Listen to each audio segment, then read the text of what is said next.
Great. We are live on YouTube and Facebook. Let me just double check that is the case, and also give it a second to alert people that we're live.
Almost done. Thank you for your patience.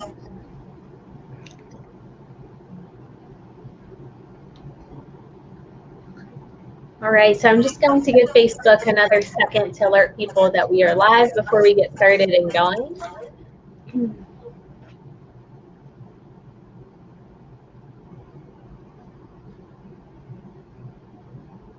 And if you are starting to hop onto our broadcast, please do me a huge favor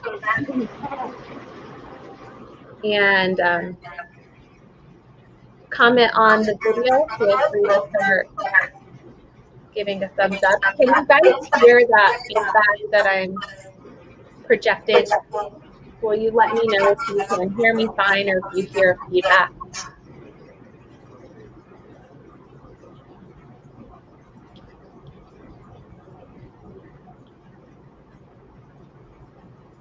You are getting an echo. Okay. I will be right back there.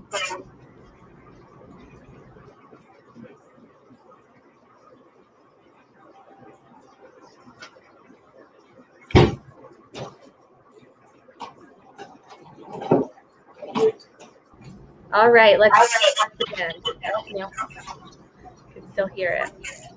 Deary, can I ask you to mute on your end momentarily? How about now? Okay, perfect. I don't hear an echo. So, Deary, we're going to have you on mute in between the time that you and I are not throwing back and forth comments to each other. But we'll go ahead and get kicked off and started. Happy Wednesday to everyone. Thank you so much for hopping on to our live broadcast. I am Juliet Abdel, your Chamber President and CEO, and I'm excited to keep bringing broadcasts to you on a near daily basis. Now these are Monday, Wednesdays, and Friday. Of course, we kick off the week with our Mayor on Mondays. We feature one of our newer partners in the community on Wednesday, and then we round out the week with an expert, subject matter expert, or an update from either state, federal level, just so you're informed on all things going on. This is your very first time on our Facebook page, please do not let it be the last. Make sure you hit the like button on our page, that you are also following us so you can get alerted when we go live and post content.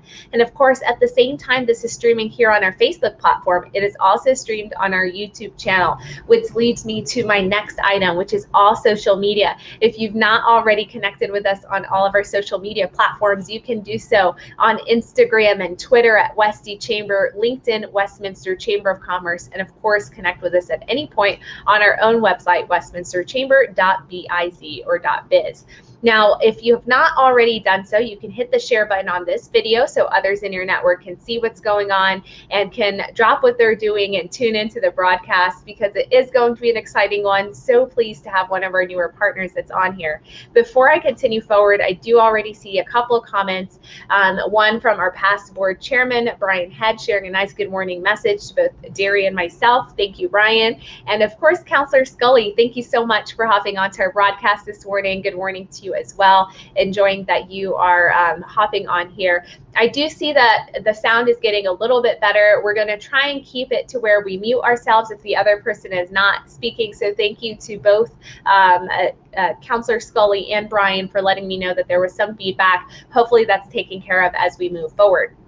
So our Wednesdays are designed to be a welcome to the network. It's really a welcome into our community and a welcome to our business community, to allow an opportunity for us to not only highlight the businesses that are investing in a community organization, but to allow you, our community, to see who they are, the faces that are behind them, but learn more about their passion and their reason for even getting started and being in business. And so we offer this platform as a way to be a voice for them, a way for them to put a face behind that brand, behind that business name, so you can see that they're more than just that brand that's there. Parker Brown, thank you so much for the quick note of a good morning message. And Christina, appreciate you as well hopping on. Good morning to everyone. So Derry, I am so thrilled to have you on here with me. This is our third attempt due to my own technological difficulties, but we have braved it and we're finally on here. And I'm just so excited to have you be a part of this broadcast.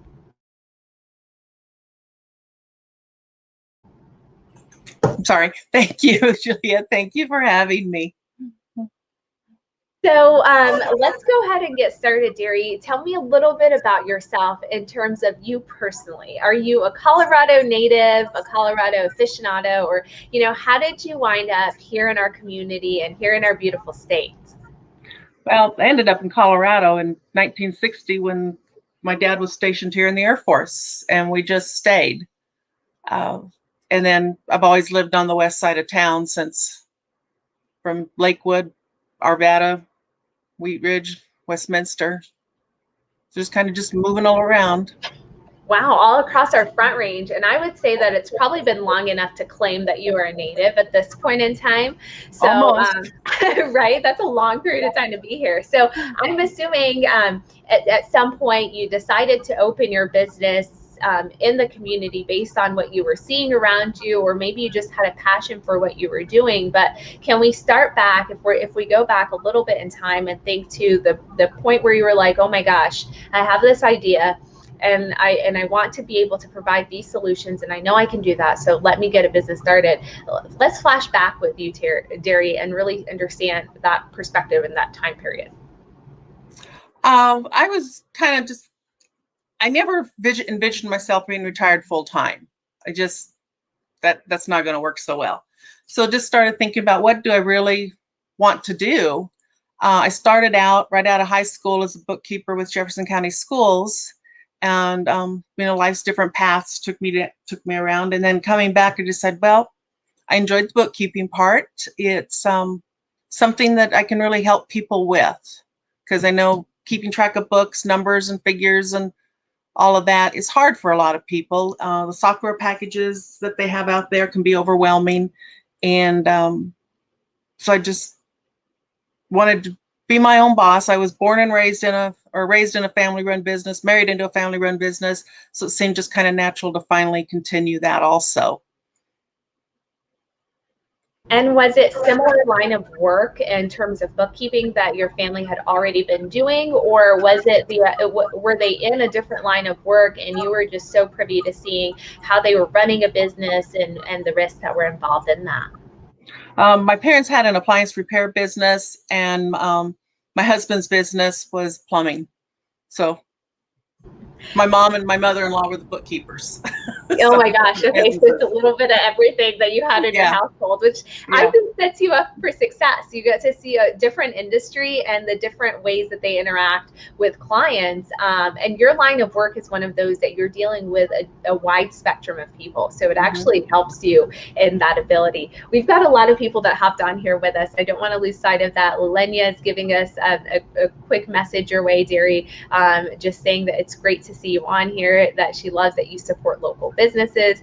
also having our counselor, Scully, who enjoys learning about the businesses that are here in our community, the ones that are partnering and really investing in organizations like the Chamber and in bettering themselves. And of course, our former Mayor Pro Tem, Alberto Garcia, is also thanking us for highlighting some of the amazing businesses, the great businesses that are here in Westminster, here in our community. So with that, no pressure on you, Deary, but you are one of those businesses that we're talking about. I mean, they're saying all these great businesses and they're counting you in this. So you are a woman-owned business that has opened up, you've been successful. So tell us a little bit about that bookkeeping service and what you provide in terms of who you try and reach, and then the types of products that you offer them.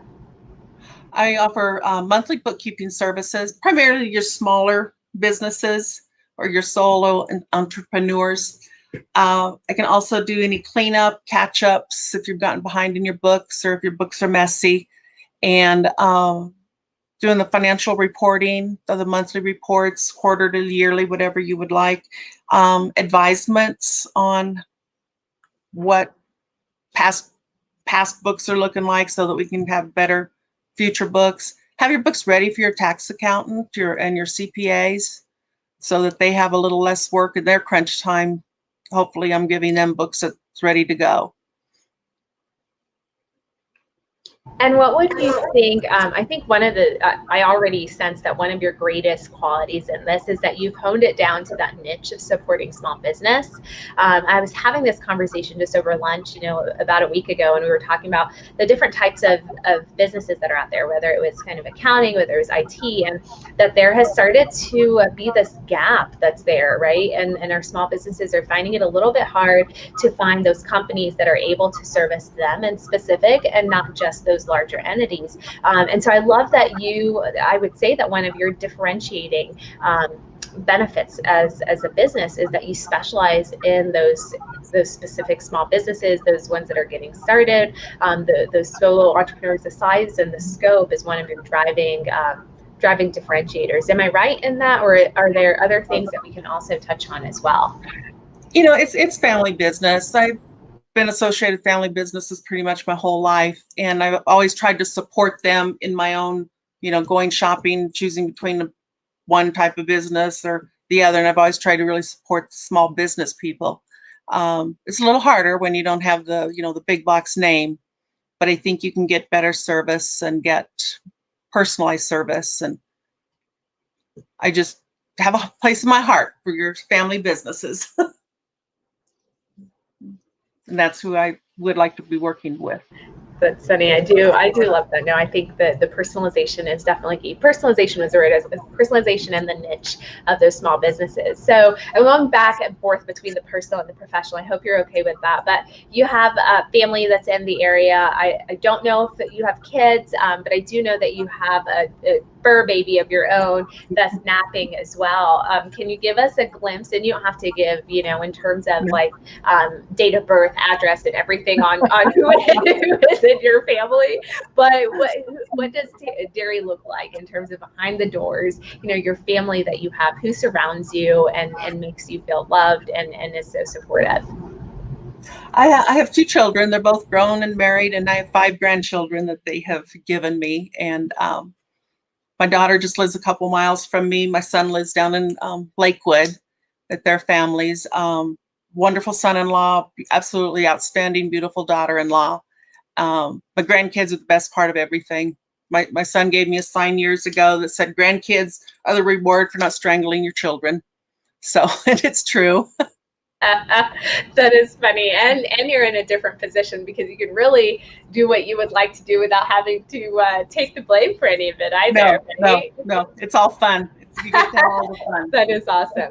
COVID happened, and around the time of COVID, I actually saw that you invested in the Chamber and invested in yourself and making sure that you continued through and that you set yourself up for success. And so how did COVID affect your business in particular? Did you see a harder opportunity to continue? Was it more difficult for you to sustain some of your clients, or did it not affect you whatsoever? It slowed everything down for me. I just had a couple of clients at the time, and I had a lot of other things going on then too, so I decided to since we couldn't get out and go do and see people, I did some little bit of remodeling in the house, and my daughter had long COVID, so I helped take care of her after she had the COVID, and I had some things of my own that I needed to take care of. So it just kind of put a pause on everything for me, or slowed it down even a little. Wow. Well, I'm so glad that your daughter recovered from that and that you were able to be there to support her and everything, especially during that time, and still running your business and still with the grandkids and everything. That's a lot. I know it's a lot personally, because I feel like women, we end up taking on so much more than we let go of. And so you end up piling, we end up piling so much on our plate, and we do our best to just continue to move forward. And so kudos to you for continuing that.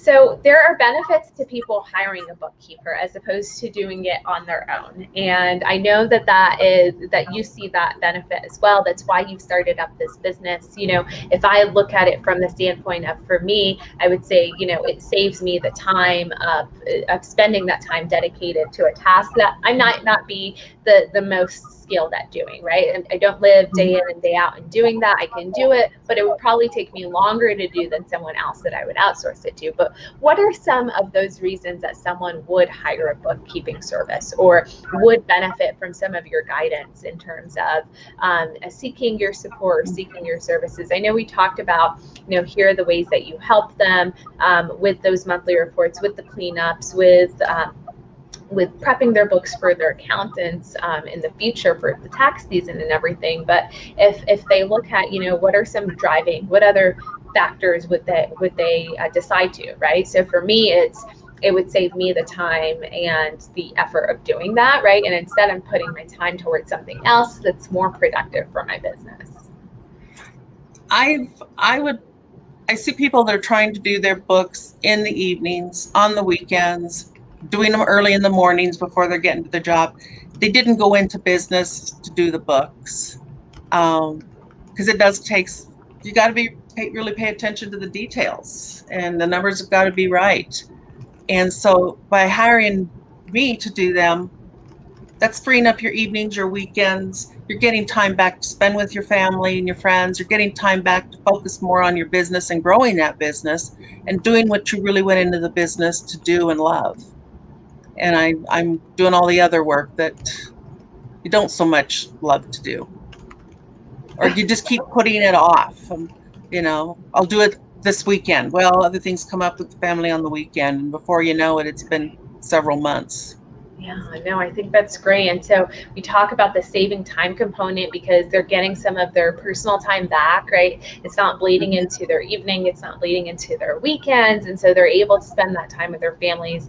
You also talked about accuracy. And I think that's a very important one that you hit the nail on the head with, which was details matter, especially when it's your finances and everything. And so when you're not the best suited for that role, or when you're trying to cram it in because you've put it off for that week, or what felt like a couple of days, but it really turned into that 2-week period. Yeah.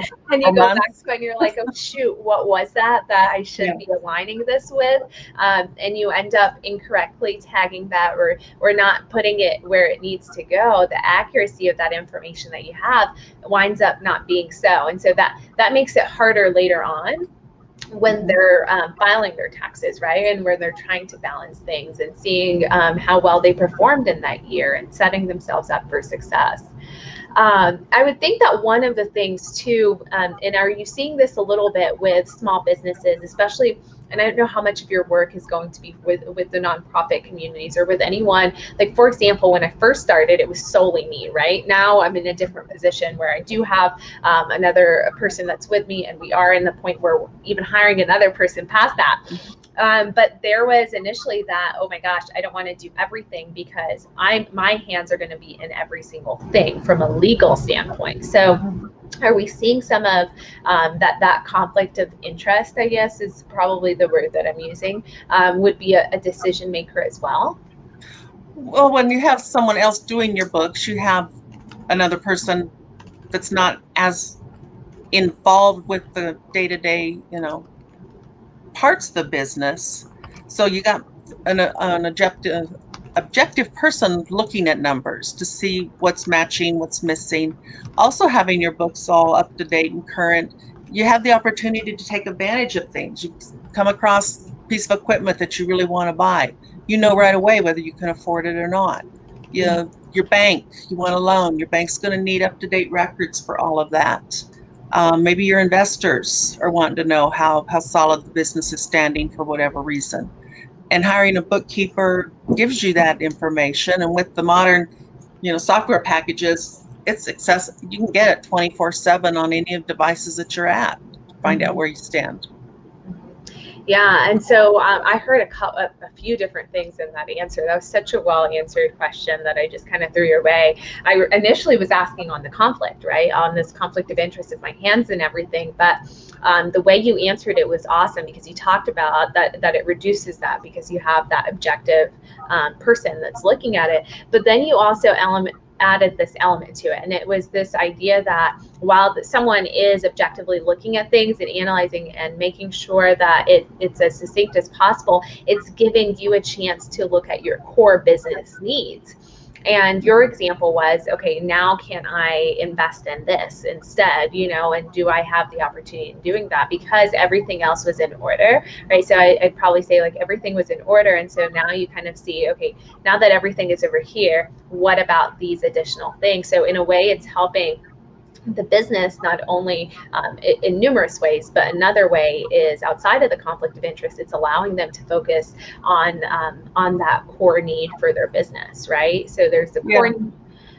We talk about the work-life balance that you mentioned earlier, right? So that it doesn't bleed into everything. Are you seeing that also when you are taking over for some people? Is it common to see that some bills are not paid, right? Or maybe something slipped through the cracks? Are you seeing a lot of those, or are people even though this is not their wheelhouse, they're still like on top of every single thing as it's coming through?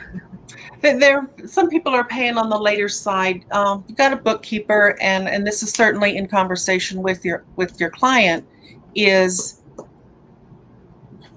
where your money is at.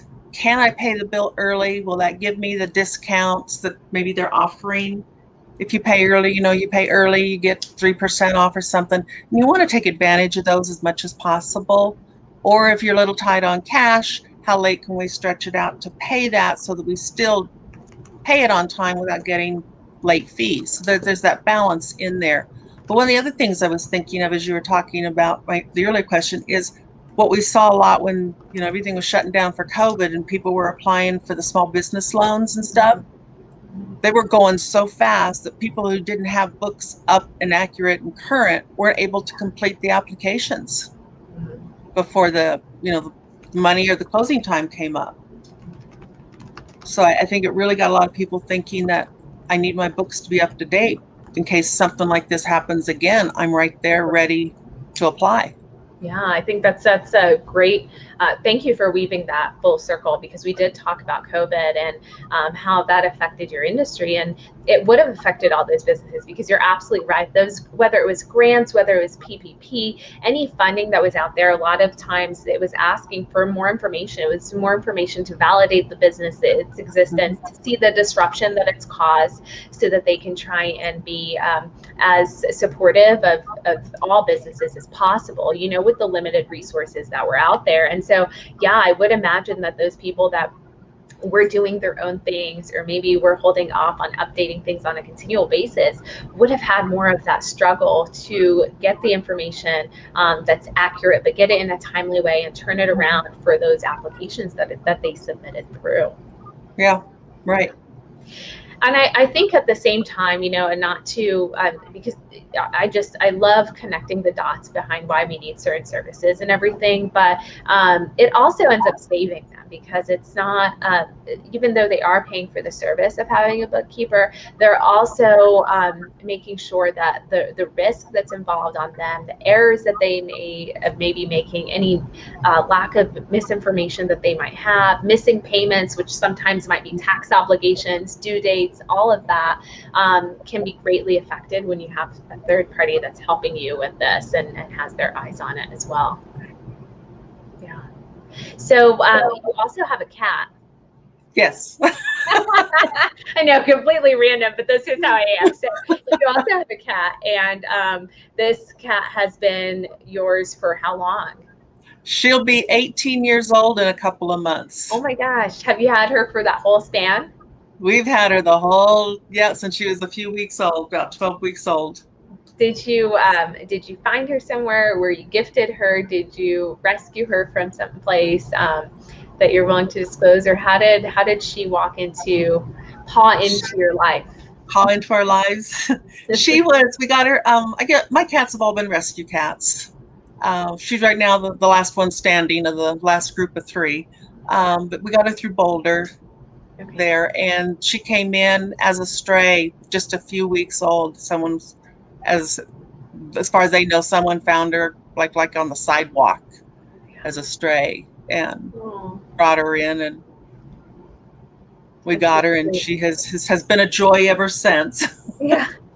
She is adorable. Well, I know we have our dog event. We call it the Mutts and Struts. That's in July, but we have had people bring their feline friends with them too. Yeah. So please do. I encourage you to bring her out with you if you would like to that event, because it's supposed to be family friendly, and they are a big part of your family. 18 years Oh, is like oh, having a child yeah. for Oh, an extended period of time.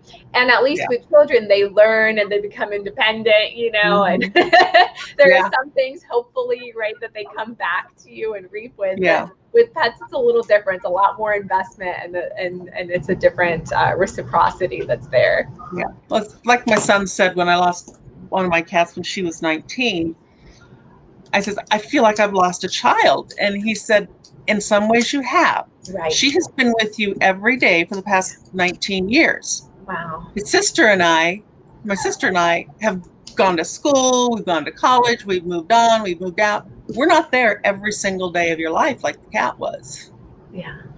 So Wow. yeah, the grief is You're real. absolutely right. Yeah, it hits on a different level for sure. Mm-hmm. Yeah.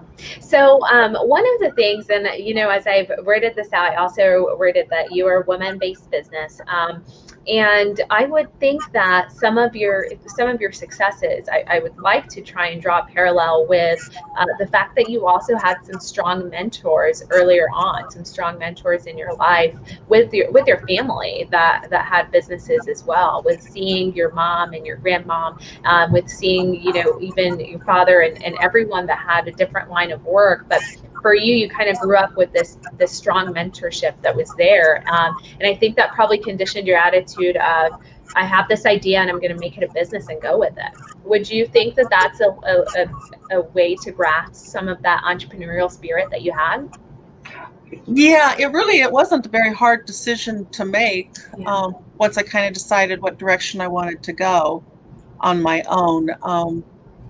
I kind of knew all along that at some point I would have my own business. It was just a matter of what kind of would suit me. And I investigated a lot of different types, and bookkeeping was the one that I just kept coming back to. And like I said, that's where I started years ago, right out of high school with the school district, working at the high school level and at the middle school levels.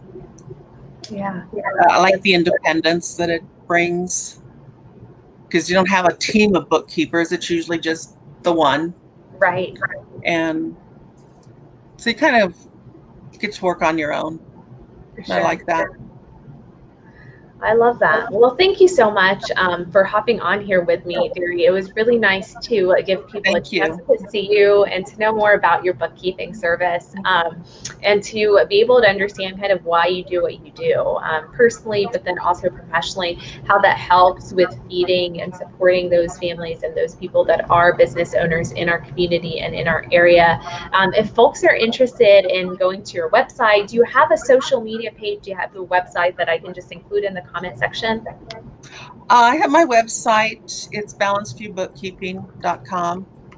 My social media stuff needs to all be kind of fixed and updated. I'm working on that. I'm not the best at it, so You're fine, and hopefully I've spelled that right. Balanceviewbookkeeping.com. Yep.